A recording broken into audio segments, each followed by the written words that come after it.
ప్రార్థన.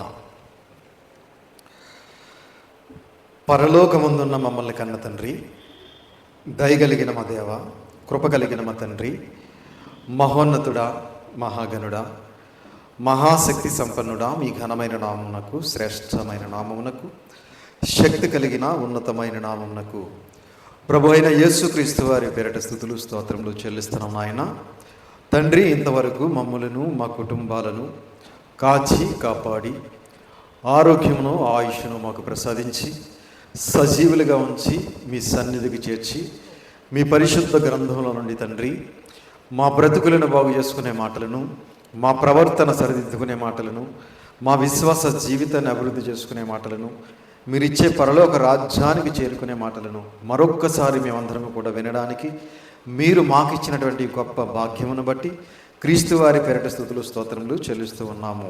తండ్రి, మీ దాసుడునైన నేను మీ పక్షముగా నిలబడి మీ గ్రంథములో నుండి తండ్రి మీ మాటలను మీ పిల్లలకు ఉపదేశించడానికి సిద్ధపడుతూ ఉండగా తండ్రి, చెప్పగలిగే మంచి సమయోచితమైన జ్ఞానమును మీ ఆత్మ సహాయమును నాకు అందించండి తండ్రి. వినుచున్న మీ పిల్లలకు అర్థం చేసుకునే మనసును, గ్రహించే హృదయమును దయచేయండి తండ్రి. మీ మాటలు తండ్రి కేవలం విని విడిచిపెట్టేసే వారంగా ఉండకుండా తండ్రి, విన్న మాటలను తండ్రి అర్థం చేసుకుని గ్రహించుకుని తండ్రి ఆ మాటలకు లోబడి మీకు భయపడి తండ్రి మిగిలిన మా శాశ్వత జీవితం అంతా కూడా తండ్రి వాక్యానుసారంగా ఆత్మానుసారంగా జీవిస్తూ మీరు ఇచ్చే పరలోక రాజ్యానికి మేమందరము చేరుకోవటానికి సహాయం చేయమని, దయ చూపించమని, కృప చూపించమని ఈ చిన్న ప్రార్థన మీ పాద సన్నిధికి చేర్చుకుని తగిన సహాయమును సహకారాన్ని మాకు అందించమని మీ ప్రియకుమారుడు మా ప్రియరక్షకుడైన యేసుక్రీస్తు వారి పేరిట చిన్న ప్రార్థన అడిగి వేడుకొంచున్నాము తండ్రి, ఆమేన్. కూడి వచ్చినటువంటి సహోదరి సహోదరులందరికీ కూడా మన ప్రభువును రక్షకుడైన యేసుక్రీస్తు వారి పేరిట హృదయపూర్వకమైన వందనములు తెలియజేస్తున్నాను. అందరూ బాగున్నారు కదండి? సంతోషం. ఈరోజు ఒక అద్భుతమైన పాఠాన్ని మనం పరిశుద్ధ గ్రంథం ద్వారా నేర్చుకుందాం. ఈరోజు మనం నేర్చుకోబోయే పాఠం పేరు నీకు యెహోవా యందు భయభక్తులు ఉన్నాయా. నీకు యెహోవా యందు భయభక్తులు ఉన్నాయా అనే పాఠాన్ని ఈరోజు మనం ఆలోచన చేద్దాం. ప్రియులారా, ప్రియమైన దేవుని పిల్లలారా,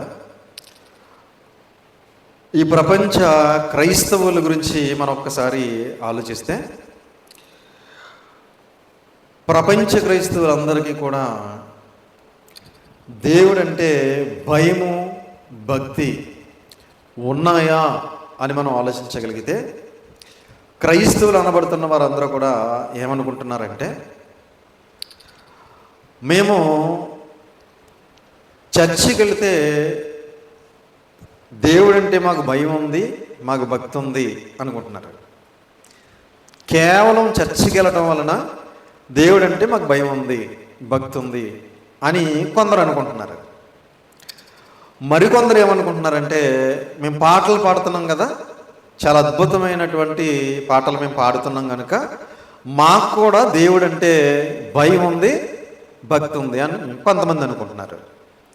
మరికొంతమంది ఏమనుకుంటున్నారంటే, మేము వాక్యం వింటున్నాం కదా, వాక్యం వింటున్నాం కనుక మాకు కూడా దేవుడంటే భయం ఉంది, భక్తి ఉంది అనుకుంటున్నారు. మరికొంతమంది ఏమనుకుంటున్నారంటే, మేము కానుకిస్తున్నాం కదా, మేము చందా వేస్తున్నాం కదా, కాబట్టి మాకు కూడా దేవుడంటే భయం ఉంది, భక్తి ఉంది అనుకుంటున్నారు. సేవకుల్లో కూడా కొంతమంది ఏమనుకుంటున్నారంటే, మేము వాక్యం చెబుతున్నాం కదా, వాక్యం చెబుతున్నాం కాబట్టి మాకు కూడా దేవుడంటే భయం ఉంది, భక్తి ఉంది అనుకుంటున్నారు చాలామంది. ఇలా ఎవరికి వాళ్ళు దేవుడంటే మాకు భయం ఉంది, భక్తి ఉంది అని భ్రమలో బ్రతికేస్తున్నారు. దేవుడంటే భయము, భక్తి ఉన్నవారు ఎలా ఉంటారో ఒక్కసారి వాక్యంలోకి వెళ్ళి మనం చూడగలిగితే సామెతల గ్రంథము 16వ అధ్యాయం. దయచేసి మీ చేతిలో ఉన్నటువంటి పరిశుద్ధ గ్రంథాన్ని అందరూ తెరిచి చూడాలని ప్రేమపూర్వకంగా తెలియజేస్తున్నాను. సామెతల గ్రంథము 16వ అధ్యాయము 6వ వచనం జాగ్రత్తగా చూడండి ప్రియులారా.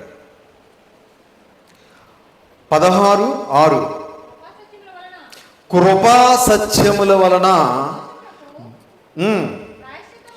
దోషములకు ప్రాయశ్చిత్తము కలుగును, యెహోవా యందు భయభక్తులు కలిగి ఉండుట వలన మనుషులు చెడుతనము నుండి తొలగిపోవుదురు.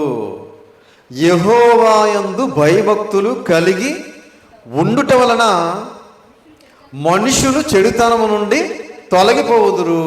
అంటే దేవుని యందు ఒకవేళ భయభక్తులు కలిగి ఎవరైనా బ్రతికితే వాళ్ళు ఏం చేస్తారట? చెడుతనము నుండి తొలగిపోతారట. ఏమండి? చెడుతనము నుండి తొలగిపోతారట. మరి ఈరోజు ప్రపంచ క్రైస్తవులు చెడుతనము నుండి తొలగిపోయారా? చెడుతనంలోనే ఉన్నారా? ఏమండి? చెడుతనం నుండి తొలగిపోయారా? ఇంకా చెడుతనంతోనే బ్రతుకుతున్నారంటే చెడుతనంతో బ్రతుకుతున్నారు. అంటే వీళ్ళకి దేవుడంటే భయము భక్తి ఉందా? మరి ఈ మాటను బట్టి వీళ్ళకి దేవుడంటే భయము లేదు, భక్తి లేదు.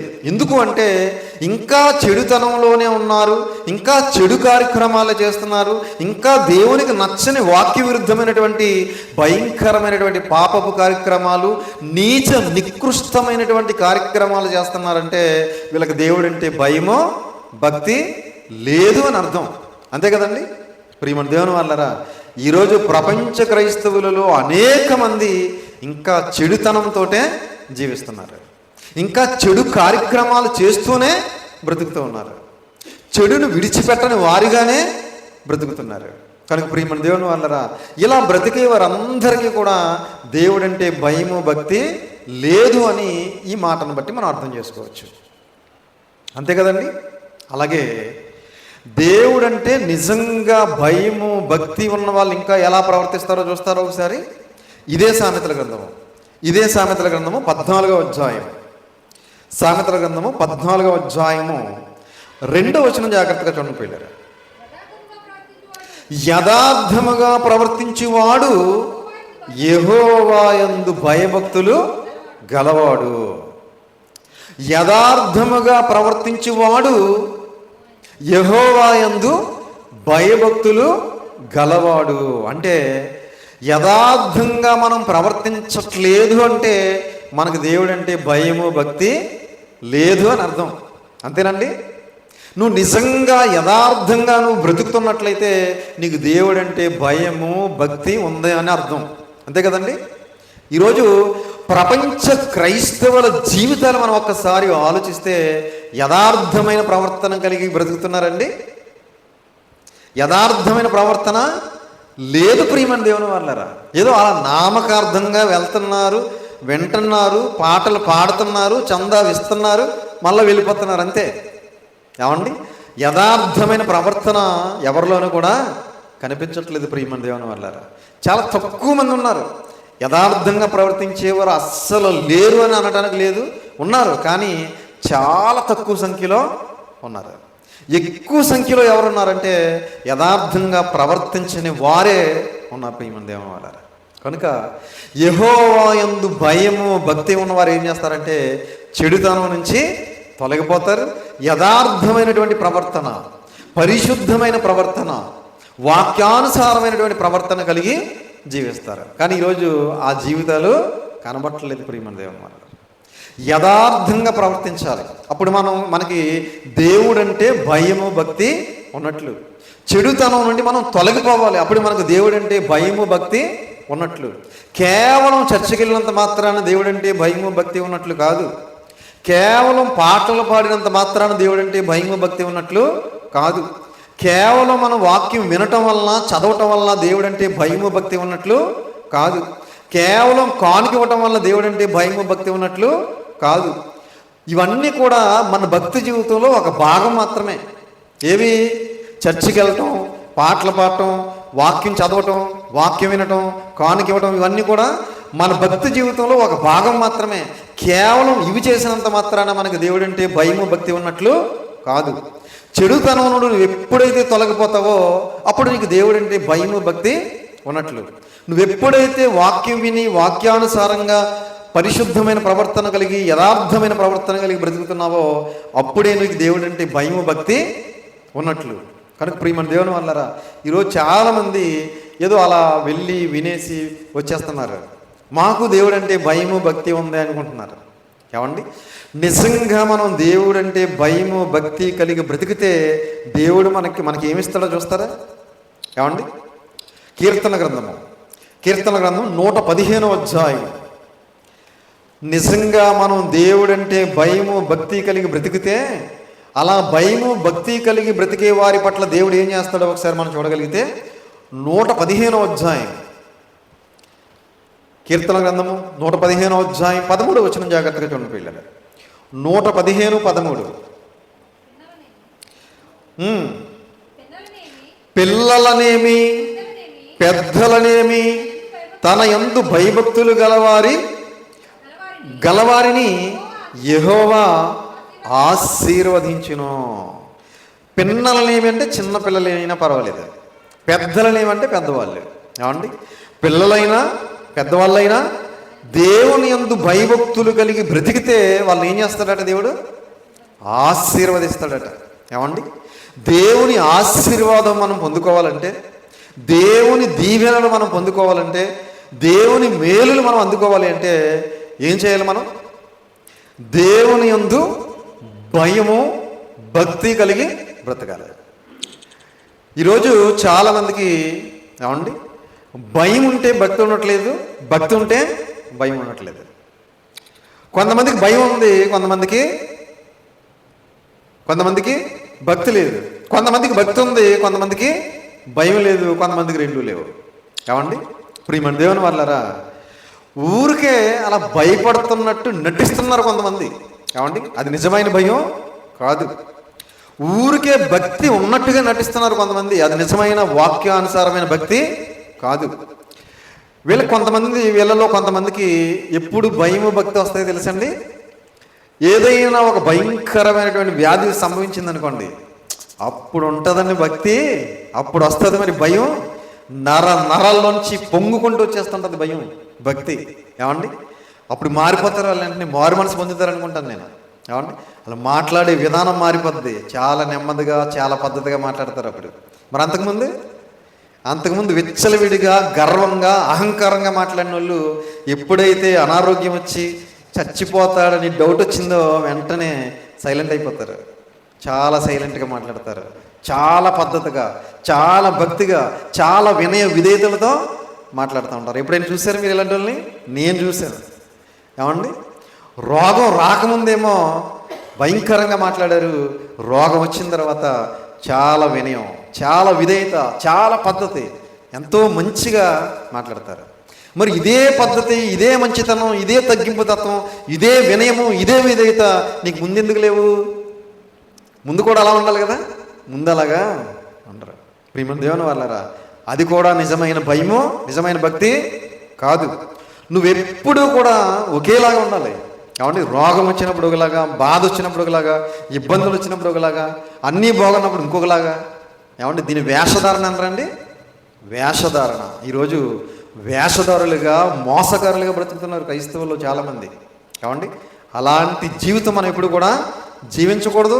అలాంటి జీవితాన్ని దేవుడు ఇష్టపడతాడండి, ఇష్టపడ్డాడు. కనుక పిన్నలనేమి పెద్దలనేమి తన యందు భయభక్తులు గలవారని యెహోవా ఆశీర్వదించును అన్నాడు. కాబట్టి దేవుని ఆశీర్వాదం నీకు కావాలి అంటే నువ్వు దేవుని యందు భయము భక్తి కలిగి బ్రతకాలి. అలాగే ఇంకా దేవుని యందు భయభక్తులు గలవారి పట్ల దేవుడు ఏం చేస్తాడో మరొక మాట మనం చూడగలిగితే ఇదే కీర్తన గ్రంథము 34వ అధ్యాయం 9వ వచనం జాగ్రత్తగా చూడండి పిల్లలు.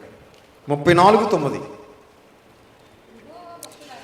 యెహోవా భక్తులారా ఆయన యందు భయభక్తులు ఉంచుడి,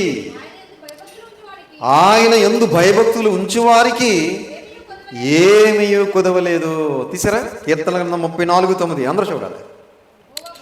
యెహోవా భక్తులారా, ఎవరితో చెప్తున్నాడు ఈ మాట? యెహోవాకి భక్తులు ఉన్నారు కదా, భక్తులతో చెప్తున్నాడు మాట, భక్తిహీనులతో చెప్తున్న మాట కాదు ఇది. ఏమండి? దేవుడు అంటే ఎవరైతే భక్తి కలిగి ఉన్నారో వారితో చెప్తున్న మాట. యెహోవా భక్తులారా ఆయన యందు భయభక్తులు ఉంచుడి. ఏముంచాలి? భయము భక్తి ఉంచాలట. ఏమండి? దేవుని యందు భయము భక్తి ఉంచాలంట. మనం ఏం చూసుకుంటాం తెలుసండి? మనకి మంచి మంచి వస్త్రాలు ఉన్నాయో లేదో చూసుకుంటాం. ఏమండి? మనకు మంచి ఆహారం ఉందో లేదో చూసుకుంటాం, మంచి గృహం ఉందా లేదో చూసుకుంటాం, మంచి ఆరోగ్యం ఉందా లేదో చూసుకుంటాం, అవునా? మంచి వాహనం ఉందా లేదో చూసుకుంటాం, అన్నీ చూసుకుంటాం. కానీ నాకు దేవుడు అంటే భయము భక్తి ఉన్నాయా లేదా అని చూసుకుంటామండి? అస్సలు చూసుకోమండి. ఏమండి ప్రియమైన దేవుని వాళ్ళరా, మనం ఏం చూసుకోవాలంటే నాకు నిజంగా దేవుడు అంటే భయం ఉందా, నిజంగా నాకు దేవుడు అంటే భక్తి ఉందా అని చూసుకోవాలి. ఏమండి ప్రతిరోజు మనం చూసుకోవాలి, నాకు దేవుడు అంటే భయం ఉందా, భక్తి ఉందా, నేను నిజంగానే దేవునికి భయపడగలుగుతున్నానా, నిజంగానే దేవునికి భక్తి కలిగి బ్రతకగలుగుతున్నానని ప్రతిరోజు మనల్ని మనం పరీక్షించుకోవాలి. ప్రియమైన దేవుని వాళ్ళారా, ఏమండి యెహోవా భక్తులారా ఆయన యందు భయభక్తులు ఉంచుడి, ఆయన యందు భయభక్తులు ఉంచువానికి ఏమీయో కొదవలేదు. నువ్వు నిజంగా దేవుని యందు భయభక్తులు కలిగి బ్రతికితే నీకేమీ కొదువా ఉండదు అంటున్నాడు. నీకే లోటు ఉండదు. నీకేం కావాలో అన్నీ దేవుడు ఆ సమయానికి ఏదో ఒక రకంగా సమకూరుస్తాడు లేదండి, సమకూర్చగలడైనా, ఆయనకు అసాధ్యమైనది ఏది లేదు. ఈరోజు మనకి చాలా కొదువు ఉంటున్నాయంటే అర్థం ఏంటి? మనం యెహోవా యందు భయభక్తులు కలిగి బ్రతకట్లేదు కనుక మనకి ఈరోజు కొదువ ఉంటుంది. ఈరోజు చాలామంది కొదువు కలిగి ఉంటున్నారంటే, లోటుపాట్లతో ఉంటున్నారంటే వాళ్ళకి దేవుడు అంటే భయము భక్తి లేదు అని మనం అర్థం చేసుకోవాలి. ప్రియమైన దేవుని వల్ల అందుకే ఆయన యందు ఏముంచాలట? భయభక్తులు ఉంచాలి. ఏమండి భయభక్తులు ఉన్నాయో లేదా మనం ప్రతిదినము కూడా చూసుకుంటూ, లేకపోతే భయం తెచ్చుకోవాలి, భక్తి తెచ్చుకోవాలి. అలా తెచ్చుకున్నప్పుడు మనకి ఏ కొదువ ఉండదని దేవుని వాక్యం సెలవిస్తాం. అలాగే దేవుని యందు భయభక్తులు కలిగి బ్రతికితే మనకి ఇంకా ఏంటి లాభం, ఏంటి మనకి ఆయన పట్ల, ఇంకా మన పట్ల ఆయన ఏం చేస్తాడని చూడగలిగితే సామెతల గ్రంథం 14వ అధ్యాయం, సామెతల గ్రంథం 14వ అధ్యాయము 27వ వచనం జాగ్రత్తగా చూడండి ప్రియులారా. సామెతల గ్రంథం 14వ అధ్యాయం 27, 14:27. అట్టి వారి పిల్లలకు ఆశ్రయస్థానం కలదు, యెహోవా యందు భయభక్తులు కలిగి ఉండుట జీవపు ఓట, అది మరణ పాశములో నుండి విడిపించును. యెహోవా యందు భయభక్తులు కలిగి ఉండుట జీవపు ఓట, అది మరణ పాశములో నుండి నిన్ను విడిపించును. అంటే నువ్వు మరణించే పరిస్థితికి నువ్వు వెళ్ళిపోయినా నీకు నిజంగా దేవుడంటే భయము భక్తి కలిగి బ్రతికితే నీ భయము భక్తే నేనేం చేస్తాయట? మరణ పాశములో నుండి నిన్ను విడిపించును. చాలామంది చూడండి, డాక్టర్ గారు తీసుకెళ్ళిపోండి, ఇంకా ఇతను బ్రతకడు, ఈవిడ బ్రతకదు అని చెప్పేసి డిక్లేర్ చేసేసిన తర్వాత ఇంటికి తీసుకొచ్చేస్తారు. ఇంకా ఏం కావాలంటే పెట్టేయండి అంటారు. ఏమండి ఏం తింటానంటే పెట్టేయండి, ఏం తాగుతానంటే ఇచ్చేయండి అంటూ ఉంటారు. మనం కూడా ఫిక్స్ అయిపోతాం, ఇంట్లో వాళ్ళు కూడా ఇంకా బతకడు ఇతను అనుకుంటాం. కొద్ది రోజుల తర్వాత మెల్లిమెల్లిగా అతను ఏమవుతాడంటే రికవర్ అయిపోతూ ఉంటాడు, చక్కగా ఆరోగ్యంగా తిరుగుతూ ఉంటాడు. ఆశ్చర్యపోతూ ఉంటాం మనం. ఈ డాక్టర్లు సామాన్యమైన ఆర్ఎంపీ డాక్టర్లు చెప్పింది కాదు. ఏమండి పెద్ద పెద్ద స్పెషలైజ్ చేసిన వాళ్ళు చెప్పిన మాట అది, ఇతను బతకడు తీసుకుపోండి అని. అలాంటి వాళ్ళు బతికి బట్టగడతా ఉంటారు, ఆశ్చర్యం వేస్తూ ఉంటుంది అప్పుడు, అవునా? కాబట్టి ప్రియమైన దేవుని పిల్లరా, దేవుని యందు భయభక్తులు కలిగి బ్రతికితే అది జీవపు ఓట అన్నాడు. అది మరణ పాశములో నుండి నిన్ను విడిపించును. అంటే నువ్వు మరణించే పరిస్థితికి వెళ్ళిపోయినా నిన్ను అది ఏం చేస్తుందట? విడిపిస్తుంది. అంటే దేవుడే నిన్ను ఆ భయంకరమైన మరణం నుంచి విడిపిస్తాడు అని చెప్పి దేవుని వాక్యం సెలవిస్తుంది. నువ్వు నిజంగా దేవుని యందు భయభక్తులు కలిగి బ్రతికితే సుమా, నువ్వు నిజంగా భయభక్తులు కలిగి బ్రతకకపోతే నిన్ను మరణం నుంచి విడిపించే ప్రసక్తే లేదు. కానీ ప్రియమైన దేవుని వాళ్ళారా, మనం నిజంగా బ్రతకాలి, నిజంగా భయభక్తులు కలిగి బ్రతకాలి. అలా బ్రతికినప్పుడు నీకు ఎలాంటి భయంకరమైన పరిస్థితి ఎదురైనా, నీకు ఎలాంటి భయంకరమైన అనారోగ్యం వచ్చినా, నీకు ఎలాంటి భయంకరమైనటువంటి స్థితి ఏర్పడినా కూడా దేవుడు నిన్ను దాని నుండి విడిపించగలడు, నిన్ను రక్షించగలడు, నిన్ను కాపాడగలడని ఈ మాటను బట్టి మనం అర్థం చేసుకోవాలి. మనం దేవుని యందు ఎంతకాలం భయభక్తులుగా బ్రతకాలి? 1 నెల, 1 సంవత్సరం, 1 5, 10 సంవత్సరాలు? ఎన్ని సంవత్సరాలు దేవుని యందు భయభక్తులు కలిగి బ్రతకాలి? ఏమండి చూస్తారు ఒకసారి చూడండి. దినవృత్తాంతాల 2వ గ్రంథం 6వ అధ్యాయం, దినవృత్తాంతాల 2వ గ్రంథం 6వ అధ్యాయం మన పూర్వీకులు ఎన్ని సంవత్సరాలు దేవుని యందు భయభక్తులు కలిగి బ్రతికారో అక్కడ రాయబడింది. దినవృత్తాంతాల 2వ గ్రంథం 6వ అధ్యాయం 30వ వచనం జాగ్రత్తగా చూడండి పిల్లలు. 6:30. నీవు మా పితరులకు ఇచ్చిన దేశమందు వారు తమ జీవితకాలం అంతయు నీ యందు భయభక్తులు కలిగి నీ మార్గములలో నడిచినట్లుగా వారి వారి హృదయములను ఎరిగి ఉన్న నీవు వారి సకల ప్రవర్తనకు తగినట్లు ప్రతిఫలమును దయచేయుదువుగాక. నీవు ఒక్కడవే మానవుల హృదయమును ఎరిగిన వాడు కదా. తీసారా? 6:30. అందరూ చూడాలి. మన పితరులు అంటే మన పూర్వీకులు ఎలా దేవుని యందు ఎన్ని సంవత్సరాలు భయభక్తులు కలిగి బ్రతికారో రాయబడినటువంటి అద్భుతమైన మాట. నీవు మా పితరులకు ఇచ్చిన దేశమందు వారు తమ జీవితకాలం అంతయు, ఎంతకాలం? తమ జీవితకాలం అంతయు అంటే ఎన్ని సంవత్సరాలైతే దేవుడు నీకు ఆయుష్కాలం ఇచ్చాడో అన్ని సంవత్సరాలు కూడా దేవుని యందు ఏం చేశారట? భయభక్తులు కలిగి బ్రతికారట. మన దేవుని పిల్లారా, మనకి ఇప్పుడు ఎన్ని సంవత్సరాలు ఇచ్చి ఉండొచ్చు దేవుడు? ఏమండి, మనకి ఎన్ని ఇచ్చి ఉండొచ్చు మనకు తెలియదు. ఏమండి, ఏమో 50 ఇచ్చాడో, లేకపోతే 60 ఇచ్చాడో, 70 ఇచ్చాడో, 80 ఇచ్చాడో మనకు తెలియదు. ఏమండి, కాబట్టి ఎన్ని సంవత్సరాలు ఇస్తే అన్ని సంవత్సరాలు మనం ఏం చేయాలి? ఇప్పుడు దేవుని యందు భయము భక్తి కలిగి బ్రతకాలంతే. మన తుది శ్వాస విడిచిపెట్టే వరకు కూడా దేవుడంటే భయము భక్తి కలిగి బ్రతకాల్సిందే. వేరే దారి లేదు మనకి. ఏమండి, నేను కొంతకాలం బ్రతుకుతానండి, కొంతకాలం నేను బ్రతకనండి అంటే కుదరదు అక్కడ. ఏమండి, జీవితాంతము కూడా దేవుని యందు భయభక్తులు కలిగి బ్రతకాల్సింది. ఎందుకంటే మన పూర్వీకులు అలాగే బ్రతికారు, మన పితరులు అలాగే బ్రతికారు. కాబట్టి ప్రియమైన దేవుని వారలారా, జీవితాంతము కూడా దేవుని యందు మనకు భయము భక్తి ఉందా లేదా అని చూసుకుంటూ, లేకపోతే మనం దేవునికి భయపడుతూ, లేకపోతే మనం భక్తి కలిగి బ్రతుకుతూ మన జీవితాన్ని కొనసాగించాల్సింది పిల్లలారా. ఏమండి, దేవుని యందు భయభక్తులు కలిగి బ్రతకని వాళ్ళు కొంతమంది ఉన్నారు. వాళ్ళ మీదకి దేవుడు ఏం పంపించాడో చూస్తారు ఒకసారి. దేవుని యందు భయము భక్తి కలిగి బ్రతకకుండా వాళ్ళకి నచ్చినట్టుగా విచ్చలవిడిగా బ్రతికేస్తున్నారట. వాళ్ళ మీదకి దేవుడు ఏం పంపించాడో చూద్దాం ఒకసారి. రాజుల 2వ గ్రంథము, రాజుల 2వ గ్రంథం 17వ అధ్యాయం, రాజుల 2వ గ్రంథం 17వ అధ్యాయం 24, 25 వచనాలు జాగ్రత్తగా చూడండి పిల్లలు. రాజుల 2వ గ్రంథము 17వ అధ్యాయం 24, 25. అష్షూరు రాజు బబులోను, హవ్వ, హమాతు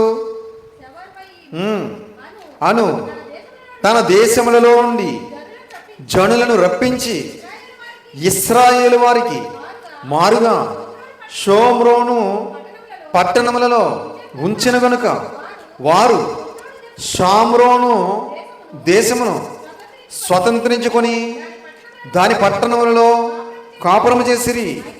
అయితే వారు కాపురముండనారంభించినప్పుడు యెహోవా యందు భయభక్తులు లేనివారు కనుక యెహోవా వారి మధ్యకు సింహములను పంపెను, అవి వారిలో కొందరిని చంపెను.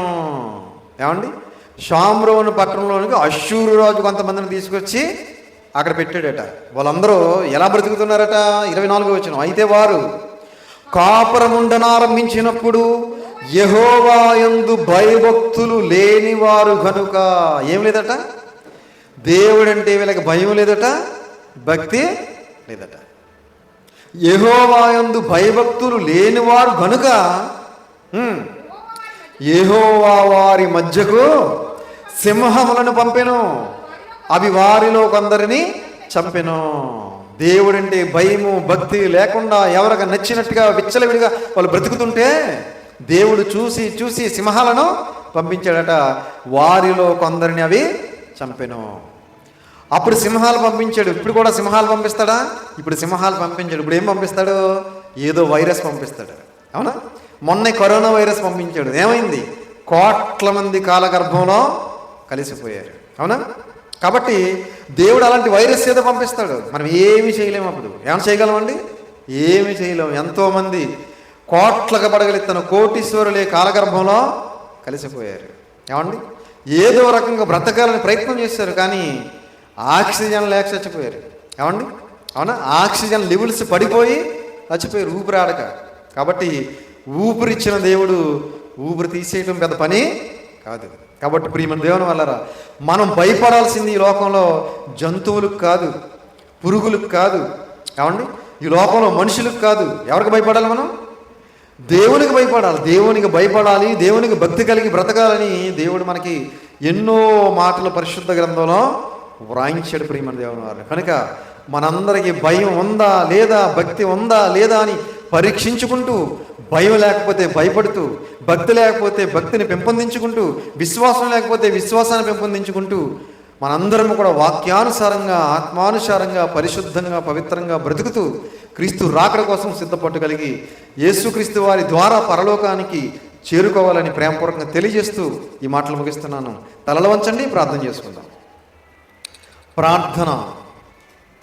పరలోకమందున్న మమ్మల్ని కన్న తండ్రి, దయగలిగిన మా దేవ, కృప కలిగిన మా తండ్రి, మీ ఘనమైన నామమునకు, శ్రేష్టమైన నామమునకు, శక్తి కలిగిన ఉన్నతమైన నామమునకు ప్రభు అయిన యేసుక్రీస్తు వారి పేరిట స్తుతులు స్తోత్రములు చెల్లిస్తున్నాం నాయన తండ్రి. మరి ఇప్పటి వరకు మీ పరిశుద్ధ గ్రంథంలో నుండి ఎన్నో విలువైన మాటలు, అమూల్యమైన మాటలు, శక్తి కలిగిన మాటలు మేమందరం విన్నాం తండ్రి. మరి ఇదిగో తండ్రి, మేమందరము మీరంటే ఒకవేళ భయం లేకుండా, భక్తి లేకుండా ఒకవేళ బ్రతుకుతున్నామేమో తండ్రి. మమ్మల్ని మేము పరీక్షించుకుని తండ్రి, మీ వాక్యంతో మా జీవితాలను సరిదిద్దుకుంటూ తండ్రి, మేమందరము కూడా చెడుతనం నుండి తొలగిపోయి పరిశుద్ధమైన ప్రవర్తన కలిగి, యథార్థమైన ప్రవర్తన కలిగి బ్రతకడానికి సహాయం చేయండి. మేమందరము కూడా తండ్రి, మీరు అనుకున్నటువంటి లక్షణాలతో, మీరు అనుకున్నటువంటి భావాలతో, మీరు అనుకున్నటువంటి గుణాలతో మేమందరం బ్రతకడానికి సహాయం చేయండి. తలలో వంచి ప్రార్థన చేస్తున్న మమ్ములను, మా కుటుంబాలను దయతో జ్ఞాపకం చేసుకోండి. మేమందరం ఒకవేళ భయపడుతున్నట్టుగా నటిస్తున్నామేమో, భక్తి కలిగి బ్రతుకుతున్నట్టుగా మేము ఒకవేళ వేషధారులుగా ఉన్నామేమో, దయచేసి మమ్మల్ని అందరినీ కూడా గమనించుకుని, గ్రహించుకుని మేమందరం కూడా మీ యందు నిజంగా భయము, భక్తి కలిగి బ్రతకడానికి సహాయం చేయండి. మా అందరి మనోనేత్రాలు వెలిగించండి. మా అందరికీ మారు మనసును దయచేయండి. మాకందరికీ వాక్యం పట్ల ఆసక్తిని దయచేయండి. మేమందరము కూడా మా తుది శ్వాస విడిచిపెట్టే వరకు కూడా మా జీవితకాలం అంతా కూడా మీ అందు భయభక్తులు కలిగి బ్రతకడానికి సహాయం చేయండి. మమ్మల్ని అందరినీ మీ కృపలో భద్రపరచండి. మమ్మల్ని అందరినీ కూడా బలపరచండి. బలమైన సాధనాలుగా మీ సేవలో వాడుకుని మీరు ఇచ్చే పరలోక రాజ్యానికి మేమందరం కూడా వారసులు కావడానికి కృప చూపించమని, దయ చూపించమని, మీ కృపలో మమ్మల్ని అందరినీ భద్రపరిచి కాచి కాపాడమని, పరసంబంధమైన ప్రతి ఆశీర్వాదంతో ఆశీర్వదించి దీవించమని ఈ చిన్న ప్రార్థన మీ చిత్తమైతే మీ పాద సన్నిధికి చేర్చుకుని తగిన సహాయమును, సహకారమును, సమాధానమును మాకందరికీ అందించమని, సమస్త మహిమ, ఘనత, ప్రభావాలు మీరు మాత్రమే పొందుకోమని మీ ప్రియ కుమారుడు, మా ప్రియ రక్షకుడైన యేసుక్రీస్తు వారి పేరిట చిన్న ప్రార్థన అడిగి వేడుకొనుచున్నాము తండ్రి. ఆమెన్. అందరికీ వందనాలు.